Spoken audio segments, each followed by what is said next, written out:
I got married, and honestly, it was one of the most beautiful days out of my life. It was a very beautiful sunny summer day. We had all the guests, and I felt such a love on that day, to be honest. And it was a fairy tale. I felt like it was a story that of a comeback story, where this little innocent girl gets married to a man that has a heavy background but is safe.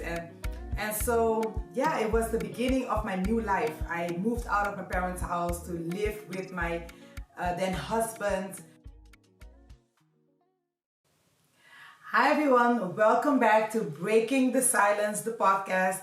And today I want to welcome you back. And if you're new, I want to extra welcome you. Welcome to the community, a community where we are taking our position in breaking our silence, a community that is built on trust, on safety, building an environment where, we're going to normalize breaking the silence. We're going to normalize breaking stereotypes and breaking taboo.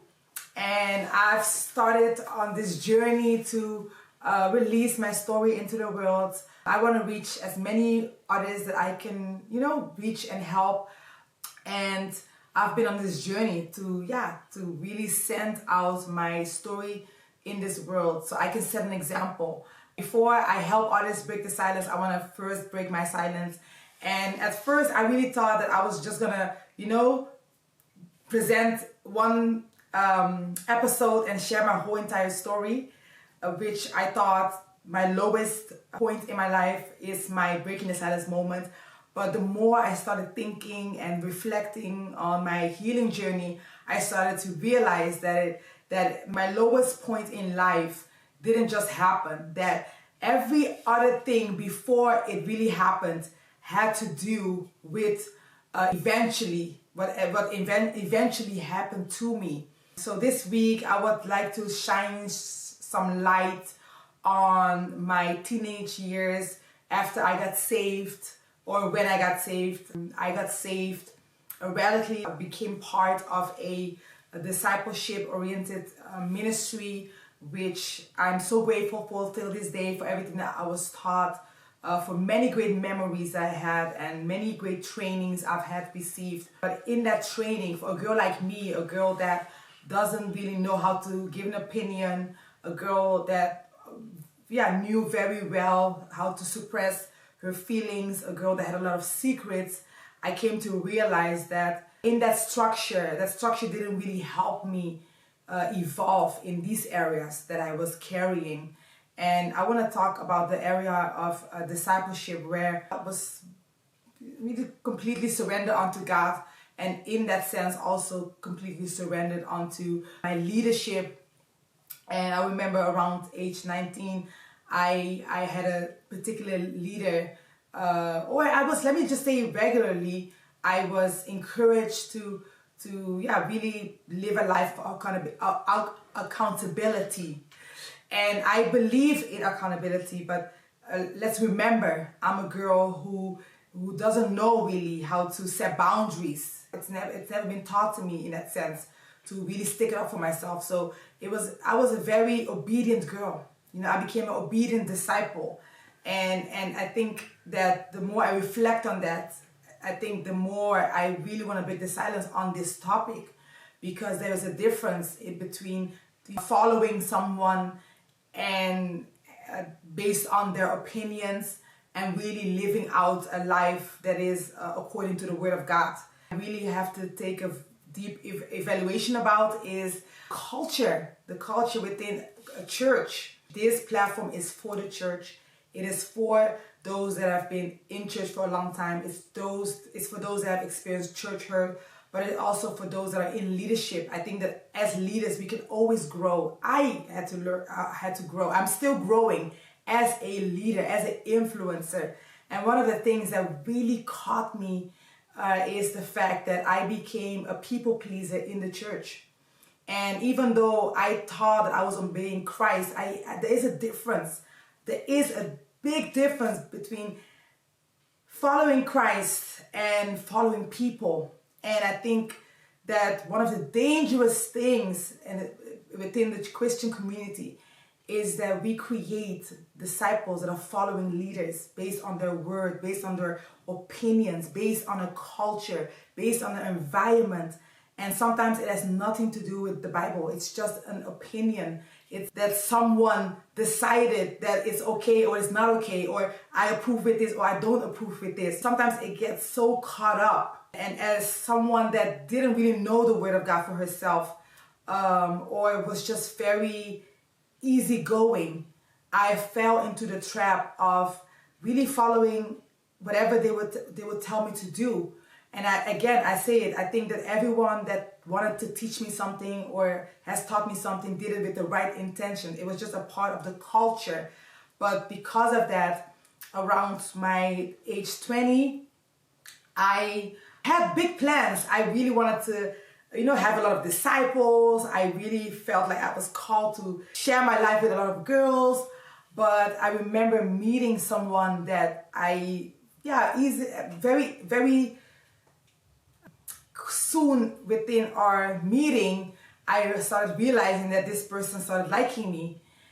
Honestly, when I think about it, this person wasn't really even my type, to be honest. I don't even think I knew what my type was. I was just 20 years old. I just came back from living in America for 7 months, going to a Bible training school camp. I really didn't really know about how my life was going to look like with a partner. But it just happened to be that I met this person, and this person quickly showed me that there was interest, And I had a leader that was kind of close to this person.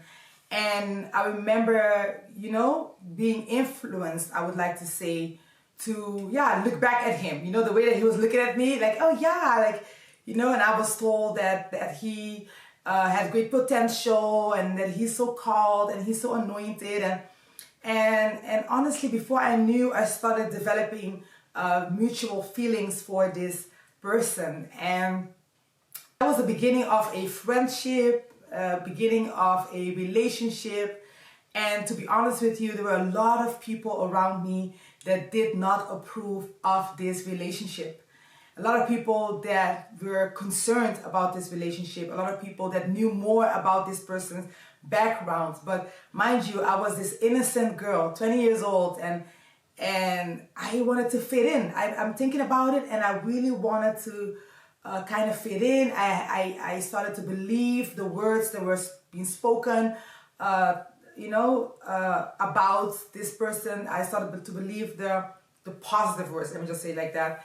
And the people that were concerned about me, I felt their concern, but to be honest with you, at the same time, their disapproval of this relationship made it hard for me to even have a relationship with them.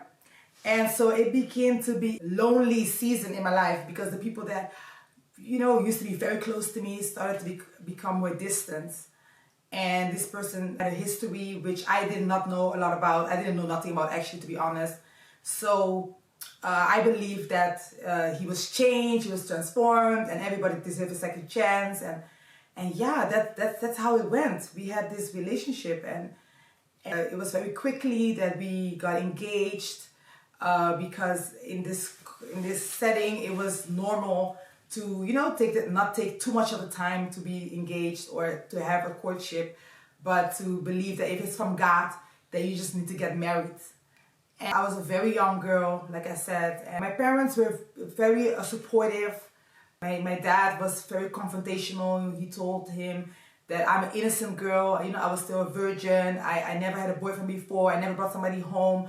I knew that I wanted to save myself from marriage. I was very much an innocent girl, and so my dad was very strong. In their first meeting, he told him, like, I always took good care of this girl. It doesn't matter what I went to or where I was at. And that's the truth. My father has always been present and always made sure that I was safe. For a man to come in my house and to meet my parents, it was a big deal. And my dad wanted to make sure that he knew that I come from this house, that if he's serious about me, that he needs to really consider the fact that I have a family that will always have my back. And so that meeting went very well, and it got emotional, and very quickly, he became part of the family. And I remember having this big wedding. But something that not a lot of people know is that maybe a month before I married, I did have my doubts. I had some serious doubts about marrying this man. But at the same time, because of the fact that I knew that a lot of people were disapproving, and I think the more time went, that there were the people that disapproved, they kind of, it kind of dawned onto them, and they just, were okay with it, and I started to connect again with the people. So because it was already normalized and the invites were already out and stuff like that, even though I was reconsidering this marriage, I also was maybe a little prideful, I want to say, combined with insecurities, combined with shame, and also fear that I neglected my feelings. I did mention this to a particular leader, but she encouraged me to, that it was going to be fine. And I told her about my doubts, and we had this meeting. I remember, very confrontational meeting with this couple. It didn't really move me to make the changes that I had to make. I got married. I don't know what it was, but I also had I was looking at him and I felt like, oh, if I'm going to leave this man, he's going to fall apart, he's going to die, because the relationship was kind of toxic, to be honest, at that point. I sometimes felt unsafe, and I remember just his responses, sometimes aggressive, but not physically, but just in his, verbally being aggressive towards me.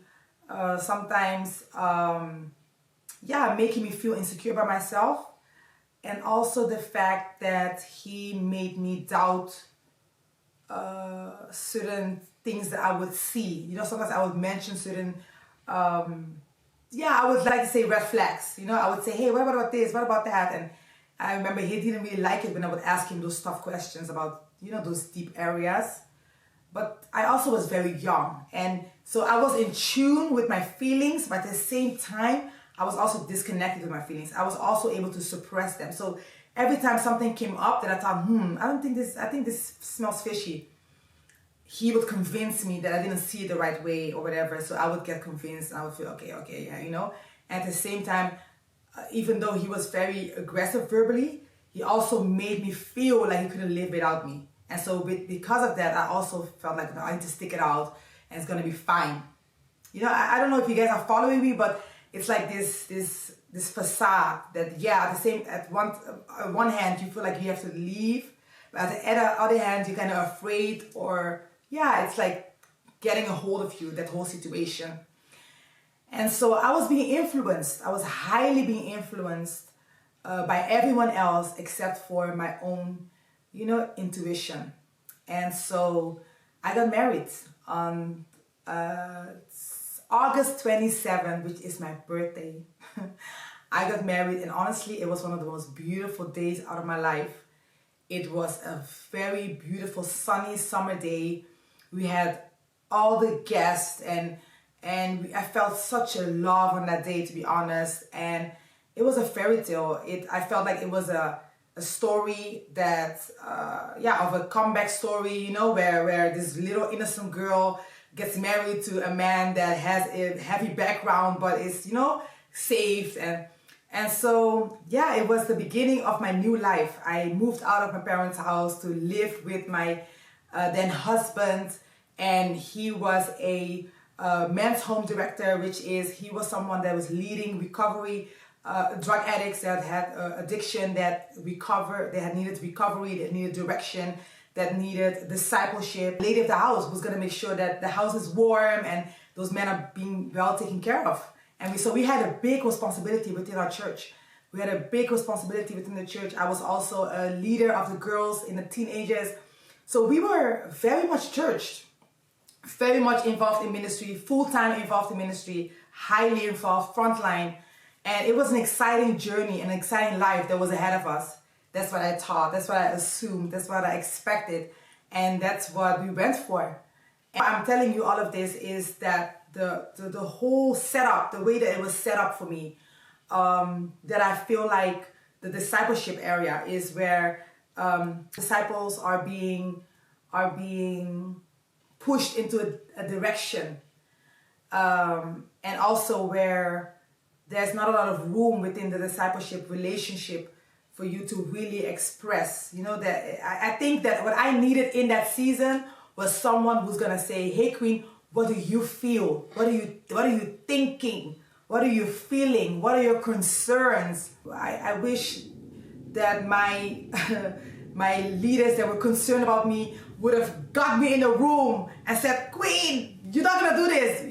We're gonna give you an extension. Take 1 year off. Hold it off." I don't know. But those are things that I think afterwards, and I think that all of them, everyone, have those moments where they think, "Oh, I should have done this differently." But I think it was just the environment that we were in. It was just the environment that we grew up in, but also it was just also a neglect of wisdom. I think a lot of things you learn after the fact, so it's not to blame anyone. It's not to really talk bad about anybody, but it's just to look back and to reflect and think, hey, how can we do things better as disciplers, as people that are influencing others? How can we better help people to really get in tune with their emotions and with their concerns? What is the difference between discipling somebody and really controlling somebody? Sometimes before you know, as leaders, before you know it, you're manipulating somebody. You're trying to create this facade. I don't know where it comes from, but when we are not being careful with with our titles, with our authority, we could easily lead people astray or deceive people. And especially in my life, and I think about it, I was an innocent and very open girl. I was very a sponge. So you can tell me whatever and I would follow you, because honestly, I was dysfunctional. I was dysfunctional in my mind. I was trying to find acceptance. I wanted somebody to see me. And so sometimes as leaders, sometimes me as a disciple, I would idolize my leaders. I would really think that they hear from God better than I can hear from God. You know what I'm saying? It's something that just happens within a church culture, and that's something that we need to be aware of, and we need to I would say evaluate that, because before you know, somebody else is living out a nightmare. There was not enough of protection, and honestly, when I think about it, it's like, I wished it would have been more cultivated within me. Somebody would have cultivated it to teach me to give my opinion. What is your opinion? What is your own opinion? What are you really thinking? Is this really something you really want right now? What is it that you want to accomplish with this? Why is it that you want to get married? What is it? Like, ask me, do you have those doubts? Okay, what are you going to do with those doubts? If you have doubts, let's not do it right now. You can get married in 1 year. You can get married in 2 years. But I get married very quickly. I get married within a year. And so I think the lesson that I've learned is that there is a difference between discipling people, controlling people. There is a very thin line between leading people and manipulating people. And it's a sad truth. It's the reality of it. It's the reality of church culture. And honestly, it's very hard for me to talk about it, because I really do not want to come across as somebody that wants to, paint a bad picture on anybody. And that's not my intention. My intention is to bring awareness, so that we can recognize and we can set up our future children for better. And especially in these times, man, like, we need to cultivate, empowerment. And empowerment is where you empower people to look within, And so that's something that happened. I will tell you more about my marriage, but for now, I just want to really focus in on leadership, influencing others. How do we influence others? How much of an influence do you allow? You know what I'm saying? Also, when I think about my parents, I wish my parents would have been more involved in my life. I was so much in church, I was not so much at home. I think also that's something that we could do better. Like, how much time do you spend in church? How much time do you spend with your family? And there's a difference between the kingdom of God and the church. I mean, the kingdom of God is everywhere. It's established everywhere. The church is a building. The church is a lot of tasks. You know what I'm saying? So what is the difference? What is the boundary? And I'm talking about it, I'm not talking about this because I have all the answers. I'm talking about this because I want to have the conversations. I really want to talk about it. You know, what are the boundaries? How much time do young people need to spend in church? You know what I'm saying? How much time do young people need to still spend with their family, even when their families are not saved? You know what I'm saying? Because the Bible also teaches us to honor our parents.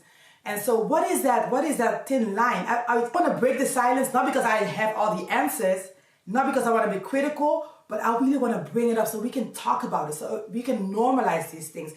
I think that's just as much that as leaders, we are expecting disciples to be accountable. I think that we could help hold leaders accountable too. I think all of us should be held accountable. At the end of the day, all of us are going to be held accountable by God. And I think we could help each other by keeping each other accountable. The highest authority in church till the last person sitting in the back of the church. All of us, we should help keep each other accountable because we are just human beings. There is not such thing as a perfect pastor. There is not such thing as a perfect church. Every church has its flaws. Every community has its flaws. And I think that we should talk about it. And that's what I'm doing. I'm being in an uncomfortable seat because it's not easy to talk about this, but I want to bring it up so we can help each other grow as pastors, as leaders, as whatever, whatever position you hold within the church. That position should always push us to grow. That's what I want to do. I want to push transformation, push growth, and push for change. And so that's why I'm talking about, this era of my life, which was, to be honest, a very exciting era. I was very much looking forward to the future, but I also look back and there are things that I need to break the silence about, unfortunately. And I pray that it will fall on good soil, that you will understand the heart behind what I'm trying to say, what I'm trying to convey, what I'm trying to send into this world, so it can bring forth change. I want to thank you so much for watching this episode. I want to inspire you to keep sharing this word of breaking the silence. Let's normalize talking about these things. I think that it shouldn't be a problem to talk about the problems that we face as Christians. I don't think that should be a problem. And I don't think that no one should feel intimidated, because this is what we're doing. We are showing the world that we want to become those real Christians. And that's what I want to do. That's what I want to become. So this is our third episode, I believe. And I can wait to share more about my Breaking the Silence story. And I also can wait to hear more of you. I see you back next week. Bye-bye.